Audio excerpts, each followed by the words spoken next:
ଆପଣ ଜାଣିଛନ୍ତି ମଣିଷ ଠାରୁ ଗୋଟିଏ ଜୀବ ସବୁଠୁ ଚାଲାକ ସେ ହଉଛି ହାତୀ। ଘଟଣାଟି କହିବାର କାରଣ ଏଇକି ଯେ ମୁଁ କହିବି ମୋ ସହଯୋଗୀଙ୍କୁ ଟିକେ ଦେଖେଇବି। ଏ ହଉଛି ସୋଲାର ବାର୍ଡ, ଯାହାକୁ ହାତୀ ଫସଲକୁ ନଷ୍ଟ ନ କରିବା ପାଇଁ ଚାଷୀ ମାନେ ଏହାକୁ ଦେଇଥାନ୍ତି।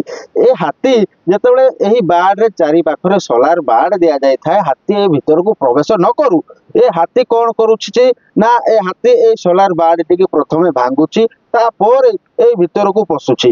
ଘଟଣାଟି ଦେଖେଇବାର କାରଣ ଏହା ଯେ ଏଠି ଯୋଉ ଚାଷ ଜମି ଆମେ ଆପଣଙ୍କୁ ଦେଖାଉଛୁ, এই ଚାଷ ଜମିରେ ପୋଟଳ ଚାଷ ହଉଛି, ବନ୍ଧାକୋବି ଚାଷ ହଉଛି, କଦଳୀ ଚାଷ ହଉଛି, ଫୁଲକୋବି ଚାଷ ହଉଛି ଏବଂ ସରିଷ ଚାଷ ହଉଛି। ଗତକାଲି ବିଳମ୍ବିତ ରାତିରେ ତିନି ଟିକିଆ ହାତୀ ଆସି ଏ ବାରିକୁ କୋଉ ଭଳି ଭାବରେ ଉଜାଡି ଦେଇଛନ୍ତି ଆପଣ ତାହା ଦେଖନ୍ତୁ ଆମ କ୍ୟାମେରା ମାଧ୍ୟମରେ। ଜଣେ ଚାଷୀକୁ ଆମେ ଏହି ବାଟ ଦେଇ ଯାଉଥିବା ବେଳେ ଦେଖିଲୁ ଯେ ଚାଷୀ ଜଣେ ହତାଶ ହେଇ ବସିଛନ୍ତି। ଏ ହତାଶ ହେଇ ବସିଥିବାର କାରଣ ଆମେ ଯେତେବେଳେ ପଚାରିଲୁ ଯେ ସେ କହୁଛନ୍ତି ଯେ ତାଙ୍କ ଚାଷ ଜମିକୁ ଉଜାଡି ଦେଇଛନ୍ତି। ଏ ଚାଷ ଜମିକୁ ଉଜାଡି ଯଦି ହାତୀ ଦେଇଛନ୍ତି କାହିଁକି ଆପଣ ଚିନ୍ତାରେ ଅଛନ୍ତି? ଘଟଣାଟି ସମ୍ପୂର୍ଣ୍ଣ ଭାବରେ ହଉଛି ଯେ ଜଣେ ଚାଷୀ ଯିଏ ଏଇ ଅନୁଗୁଳ ଜିଲ୍ଲାର କ୍ଷମା କରିବେ, ଅନୁଗୁଳ ଜିଲ୍ଲା ବନ୍ତଳା ବନାଞ୍ଚଳ ପୋକତଙ୍ଗା ଗ୍ରାମର ଯୋଉ ରଗୁଡି ତଳିଆ ରହିଛି, ସେଇ ରଗୁଡି ତଳିଆରେ ଜଣେ ଚାଷୀ ଏଠାରେ 4 ବର୍ଷ ହେଲାଣି ଚାଷ କରୁଛନ୍ତି। ବିଭିନ୍ନ ପନିପରିବା ଚାଷ କରୁଛନ୍ତି ଏବଂ ବ୍ୟାଙ୍କରୁ ବିଭିନ୍ନ ସମୟରେ ଋଣ ଆଣି ଚାଷ କରନ୍ତି ତାଙ୍କ ପରିବାର ପ୍ରତିପୋଷଣ ପାଇଁ। ଏ ଘଟଣାଟି ଦେଖନ୍ତୁ କେଉଁଭଳି ଭାବରେ ତାଙ୍କ ଚାଷ ଜମିକି ଉଜାଡି ଦେଇଛନ୍ତି। ଏ ହାତୀର ଯେଉଁଭଳି ଭାବରେ ପ୍ରାଦୁର୍ଭାବ ହଉଛି ଯେ ହାତୀ କେଉଁଭଳି ଭାବରେ ଯେତେବେଳେ ଗୋଟେ ଫୁଲ କୋବିଟିଏ ହେଉଛି, ବନ୍ଧାକୋବି ଯେତେବେଳେ ଅମଳ ହେଇସାରି ମାର୍କେଟକୁ ଯିବ, ଖାଉଟି ମାନେ ଏହାକୁ କିଣିବେ, ସେଇ ସମୟରେ କେଉଁଭଳି ଭାବରେ ହାତୀ ନିଜେ କେବଳ ଏଇ ପାଖୁଡାଟିକୁ ରଖିଦେଇ ଫୁଲଟିକୁ ଖାଇ ଦଉଛି। ହାତୀ ଏଥିରୁ ସ୍ପଷ୍ଟ ଭାବରେ ଜଣା ପଡୁଛି ଯେ ହାତୀ ମଣିଷ ଠାରୁ ବିଭିନ୍ନ ମାତ୍ରାରେ ଚାଲାକ। ତ ଆମେ ଟିକେ ଜଣେ ଚାଷୀ ଭାଇ ଅଛନ୍ତି, ଭାଇ ଟିକେ ଆମ ପାଖକୁ ଆସିବେ, ଏ ଆପଣଙ୍କର ପରିଚୟଟା ପ୍ରଥମେ ଦେବେ। ମୁଁ ଶ୍ରୀକାନ୍ତ ଦେହୁରୀ, ଜିଲ୍ଲା ଅନୁଗୁଳ, ଥାନା ବନ୍ତଳା, ଗାଁ ହଉଛି ପୋକତଙ୍ଗା। କଣ କରିବେ ଆପଣଙ୍କର ଏଇ ଯୋଉ ଚାଷ ଜମି ରହିଛି, ଏଇ ଚାଷ ଜମିରେ ହାତୀ ଆସି ଗତକାଲି 3ଟି ହାତୀ ଦନ୍ତା ହାତୀ ମାନେ ଆସି ଆପଣଙ୍କର ପ୍ରଥମ ସୋଲାର ବାର୍ଡକୁ ଭାଙ୍ଗିଛନ୍ତି, ତାପରେ ପରିବା ବଗିଚାକୁ ସମ୍ପୂର୍ଣ୍ଣ ଭାବରେ ନଷ୍ଟ କରିଛନ୍ତି। ଆପଣ ଆମେ ଯାହା ଆପଣଙ୍କ ଠାରୁ ସୂଚନା ପାଇଛୁ ଆପଣ ଲୋନ୍ ଆଣି ଏ ଘଟଣାଟିକୁ ଏବେ ଆପଣଙ୍କର ପରିବାର ପ୍ରତିପୋଷଣ କରୁଛନ୍ତି। କେତେ ବର୍ଷ ହେଲାଣି ଚାଷ ଆଉ କଣ କଣ? ଏଇଟା ଆଜ୍ଞା ମୁଁ 4 ବର୍ଷ ହେଲାଣି ଚାଷ କଲିଣି। 4 ରୁ 5 ଏକର ଜାଗା ଚାଷ କରୁଛି। ଲୋନ୍ ଆଜ୍ଞା ବ୍ୟାଙ୍କରୁ ଆଣା ହେଇଛି। ମୁଁ 4 ବର୍ଷ ଭିତରେ ଆମର ବନ୍ତଳା ବନାଞ୍ଚଳରୁ କୌଣସି ଆର୍ଥିକ ସହାୟତା ସବୁ ବର୍ଷ ମୋର ଖାଉଛନ୍ତି, ଆମକୁ ଦେଇନାହାନ୍ତି କିମ୍ବା ଆମେ ଯାହା ସହିତ ଯୋଗାଯୋଗ କଲେ ଆମ ସହିତ ଯୋଗାଯୋଗ କରିବା ପାଇଁ ବି ନାରାଜ। ତେଣୁ ଏବେ ମୁଁ ଅନଲାଇନ୍ କରି 10 ଦିନ ହେଲାଣି କୌଣସି ଫରେଷ୍ଟର କି DFO କୌଣସି ଏଠିକି ଯୋଗାଯୋଗ ନାହାନ୍ତି।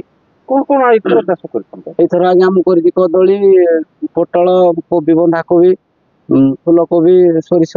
ଯେତେବେଳେ ଆମେ ଦେଖିଲୁ ଆପଣ ଯେତେବେଳେ ହତାଶ ହେଇ ବସିଥିଲେ, ଆମେ ଆପଣଙ୍କୁ ପଚାରିଲୁ କଣ ଘଟଣା ହେଇଛି, ଆପଣଙ୍କର ଲୋନ ଖୋଜିବା ଚିନ୍ତା ପଡିଯାଇଛି। କାରଣ ଯେତେବେଳେ ବ୍ୟାଙ୍କ ତ ଲୋନ ଦଉଛି, ବ୍ୟାଙ୍କ ତ ଶୁଣିବ ନାହିଁ ଯେ ଆପଣ ତାଙ୍କୁ ତ ନିହାତି ଭାବରେ ପଇସା ସୁଝିବେ।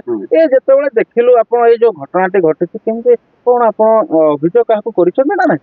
ମୁଁ ଆଜ୍ଞା ଅଭିଯୋଗ ଆସୁଛନ୍ତି ୱାଚର 3 ଜଣ ଆସୁଛନ୍ତି, ସେମାନଙ୍କ ସହିତ ମୋର ଯୋଗାଯୋଗ କେବେ ହେଇପାରୁନି। ସେ କେବେ ଆସୁଛନ୍ତି କେବେ ଯାଉଛନ୍ତି ମୁଁ ବି ଜାଣିପାରୁନି। ମୁଁ ଆଜ୍ଞା ମତେ ତାପରେ କହିଲେ ଅନଲାଇନ୍ ଟିକେ କର। ଅନଲାଇନ୍ କଲାକୁ 10-15 ଦିନ ହେଲାଣି ଡେଲି ଆସିନା ଖାଉଛନ୍ତି। 2 ଏକର ଜାଗା ପାଖରେ ବନ୍ଧା ଫୁଲ, କଦଳୀ, ସୋରିଷ ସବୁ ନଷ୍ଟ କରିଛନ୍ତି। ଏପର୍ଯ୍ୟନ୍ତ ଯୋଗାଯୋଗ କରିନାହାନ୍ତି। କେତେ କଣ କ୍ଷତି ହେଇଛି ବୋଲି ଆପଣ? ଏଇଠୁ ଆଜ୍ଞା 1.5 ଲକ୍ଷ 2 ଲକ୍ଷ ଟଙ୍କା ଆଜ୍ଞା କ୍ଷତି ହେଇଛି। କଣ ଆପଣ ଦାବି କରୁଛନ୍ତି?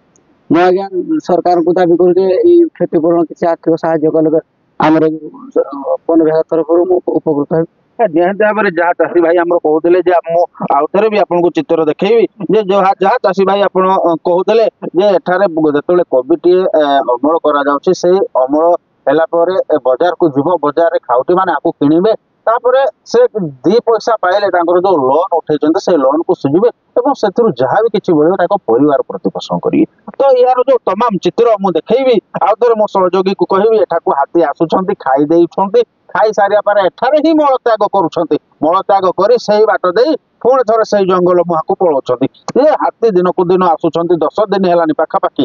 ଆମେ ତ ଯାହା ତାଙ୍କ ଠାରୁ ଶୁଣିଥିଲେ ଯେ ଗତକାଲି, କିନ୍ତୁ ପାଖାପାଖି 10 ଦିନ ହେଲାଣି ସେଇ ଅଞ୍ଚଳରୁ ଖାଇ ଖାଇ ଆସୁଛନ୍ତି। ପାଖାପାଖି ଏଇ ଯୋଉ ଭାଇ ଆମର ଚାଷୀ ଭାଇ 4 ରୁ 5 ଏକର ଜାଗାରେ ଚାଷ କରୁଛନ୍ତି, ପାଖାପାଖି ତାଙ୍କର ନଷ୍ଟ 2 ଲକ୍ଷ ଟଙ୍କାର କ୍ଷତି ହୋଇଛି। ତ 4 ବର୍ଷ ହେଲାଣି ସେ ଚାଷ କରୁଛନ୍ତି, ଏ କ୍ଷତିପୂରଣ ସେ ପାଉନାହାନ୍ତି। କ୍ଷତିପୂରଣ କରିବା ପାଇଁ ସେ ଗଣମାଧ୍ୟମ ଦ୍ୱାରା ସରକାରଙ୍କୁ ଏବଂ ବନ ବିଭାଗକୁ ଏବଂ ଜିଲ୍ଲା ପ୍ରଶାସନକୁ ଅନୁରୋଧ କରିଛନ୍ତି। ଅନୁଗୁଳ ରାଜେଶ ପାତ୍ରଙ୍କ ରିପୋର୍ଟ, MBC TV।